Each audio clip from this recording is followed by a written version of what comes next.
You're watching today on this Friday. Good to have your company. Prince Harry, Elton John and Elizabeth Hurley are among a list of high-profile Brits taking extraordinary legal action against the Daily Mail. Joining us now is Associate Editor at The Telegraph, Camilla Tominey from London. Camilla, this is an interesting one, isn't it? The Stars are making claims of very serious criminal activity, including phone tapping.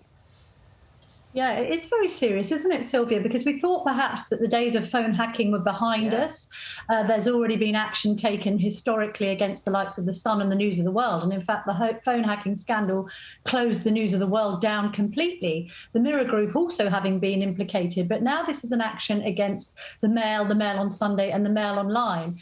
And the allegations are very serious, not just of tapping phones, but also, it is claimed, putting devices in celebrities' cars and homes to listen in on them, as well as suggestions that police have used surreptitious means with which to find information about people.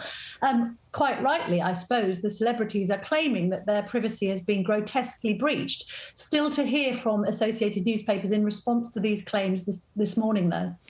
The notion that these devices were placed inside cars and homes will send shockwaves around the world, I guess not just for celebrities, but anyone. How likely is the suit will be successful? It's hard to tell at this stage, Carl, because obviously these allegations have only just surfaced, although my understanding is they have been many months in the planning. The idea, I think, of surreptitious listening devices in people's cars and homes almost beggars belief. I mean, back when the phone hacking scandal started, journalists like me who wouldn't have dreamed of sort of engaging in such nefarious activity sort of tore their hair out because it gave the entire media such a bad name. So for this to resurface again is hugely damaging for the industry. Some sections of the press in the UK, we know, are quite aggressive in their pursuit of a story, particularly with the royals. Do you think we're seeing some kind of reckoning here? Well, I mean, Sylvia, it's a difficult beat to follow because people don't naturally want to tell you stuff. And unlike celebrities, the royals don't really self-promote. They don't come on shows when they've got a book out or a TV show. I mean, actually, Harry and Meghan do, but the rest of them don't. And therefore, you do have to, use some, be good in research and have lots of conversations with lots of different people in order to get stories.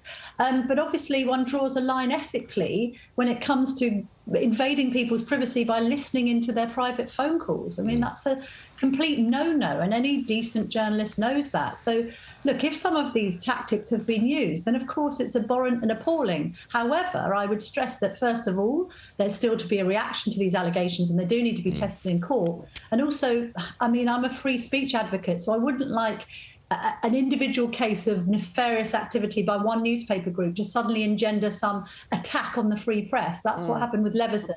I don't necessarily want to see that again, but these claims are so serious, they've got to be investigated very, very closely. Indeed.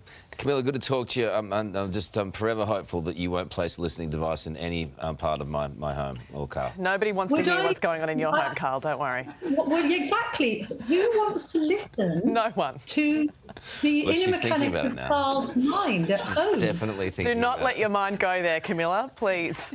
I just never do, Sylvia. I never do.